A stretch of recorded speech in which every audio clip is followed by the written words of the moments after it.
Definitely going to be a beautiful conversation this morning. But in the world of music, innovation and tradition often collide to create timeless expression. Now, the Pipeline Vocal Project is now redefining modern vocal music, merging creativity with excellence and crafting sounds that resonate across generations. Now, its impact reaches beyond the stage, influencing the next generation of vocalists, driving innovation and performance, and preserving the power of harmony in a rapidly changing world. Now, joining us for this conversation is U.S. Consulate Public Affairs Officer Julie McKay and one of the members of the Pipeline Vocal Project, Lisa Hawkins. Good morning. Good morning. It's such a pleasure to have you all on the show. And before we even came on, I said something. I love the Nigeria and U.S. It's beautiful. It's so beautiful. But Julie, you do a fantastic job. You know, before we even get into this conversation, we'll speak about, you know, over 1.2 million in projects that promote culture. You're all about culture. You love culture so much. You know, trainings of Nigerian museum workers as well. You know, you've put that at the forefront, which is beautiful.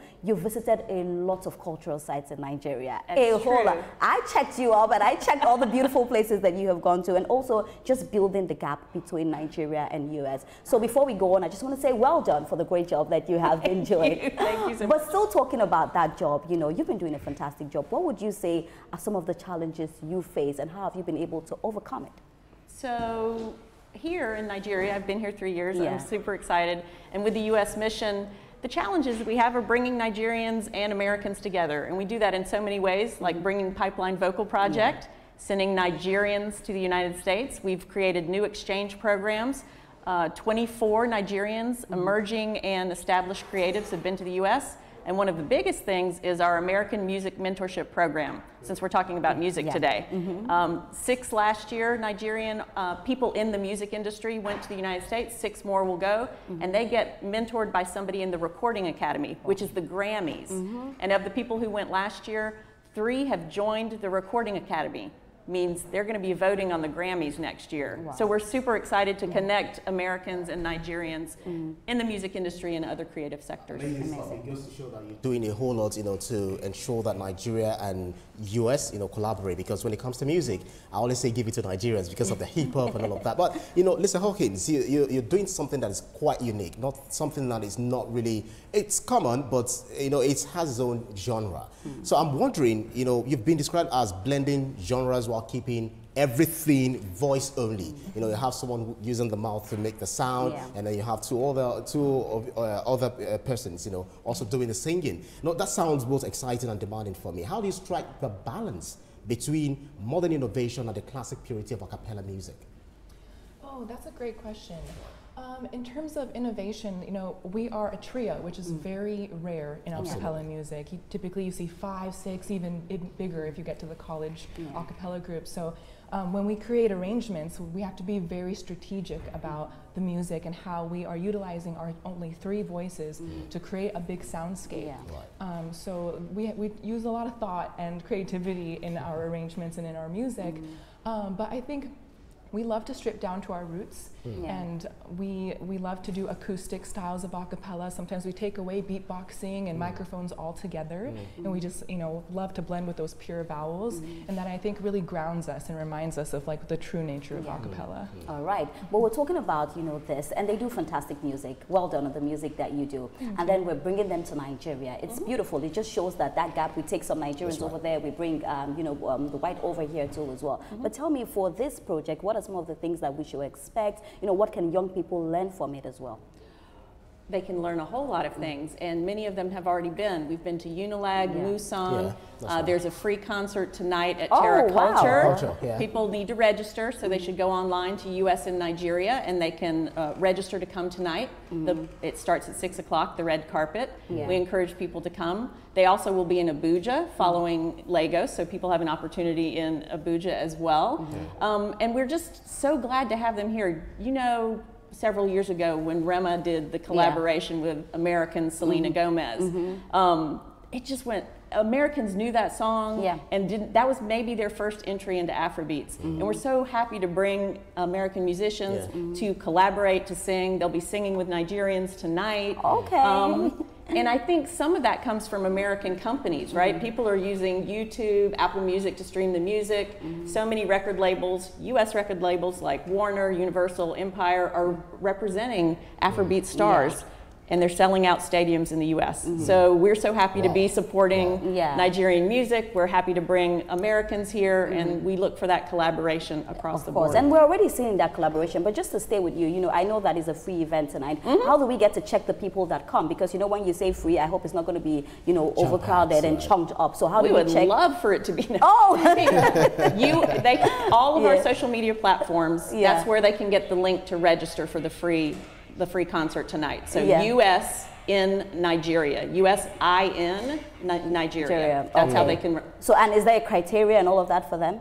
They just want to come and hear great music. Okay. There's no criteria. Okay. All right. We're open to. Right. So I can see, you know, as someone who has been in Nigeria, you know, for quite some time, and we have a youth who are concentrating on some other things, you know, like things that we do not want them to get into. So we're having music to, you know, take their attention away from things that are, you know, maybe criminality or anything. We have so many fantastic Nigerians. It's good that you've been to Unilag, you know, performed with the music department, you know, arts and art. I saw all of those pictures. But what are the challenges that you think you face, you know, over time, especially when it comes to engendering culture, making Nigeria see that yes, beyond the normal culture that you have, the billion-dollar industry, as we can see, the music aspect of it, especially with the in relations to this a cappella, how do you see them receiving this?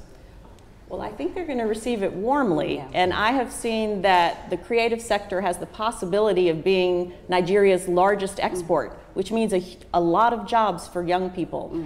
And I think that for us, we see it as creating economic opportunities on both sides of the Atlantic. You know, it's driving innovation, it's fostering knowledge exchange, and really it's unlocking those opportunities. So there are challenges, but so many opportunities. Yeah, and I love the fact that we are just seeing the opportunities rather than the challenges, because at the end of the day, we're very optimistic. But let me come to you and the fact that you've visited a lot of cultural sites in Nigeria. You know, what would you say about the sites? And I want to know your best as well. You know, have you picked your best place? I'm a diplomat, so I would say that I've enjoyed all of them, and I look forward to seeing even more and traveling even more. So I've been all over the place, and I think there's more to see, and I've enjoyed all of it. I think the NCMM does a great job of preservation, and we've enjoyed working with them and supporting them. So. Well, Lisa, let me quickly come to you. You know, on the flip side, you know, a cappella group, you know, faces a lot of, you know, some challenges and some other stuff, but challenge in terms of heavy music metals, you know, people, you know, listen to strong metals, instrumental. Some people even dance to instrumental without even getting the lyrics. But you're doing lyrics with the vocal cords and all of that. What are the opportunities there that you think the younger generation, especially Nigerians, because you're here and we want to milk you, not dry, but we want to take so many things from you. What are the opportunities for people who are still thinking, oh, I'm not able to do this? Acapella specifically? Yeah, you know, I always say, like, singing is for everybody. You know, when recorded music came to, you know, technology, and we have such great access to that, everything became so perfect. And so we've kind of put in our minds that if we don't sound like Celine Dion, then we shouldn't be singing. But that's not the case. Acapella is for everyone. It's such a communal art form.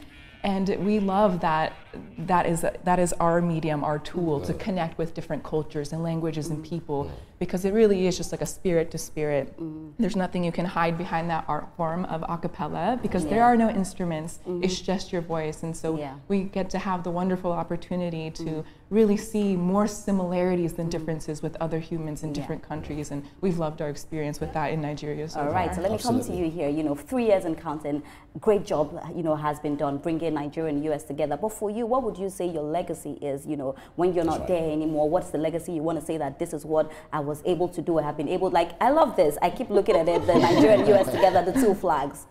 Well, I want to focus on this particular thing and say that acapella, it has its modern roots in the United States. University groups, and maybe you've seen Pitch Perfect and Glee, and it's really come to to be so popular around the world. And we met some amazing a cappella artists just last night here in Nigeria. Wow. Okay. So I hope the legacy, to get back to your question, is one of the people-to-people connections that are the deep roots that we have connecting us between the United States and Nigeria. Okay. And the government is also saying something very important in this. You know, are you working in relations with the government as well?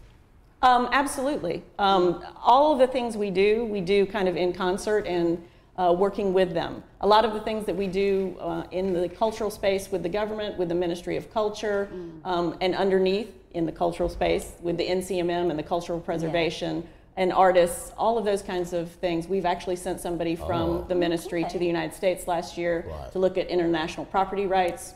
So we try to do as much as we can directly with the government as well. We want to feel some music right now. Oh, well, then sure, we will be there.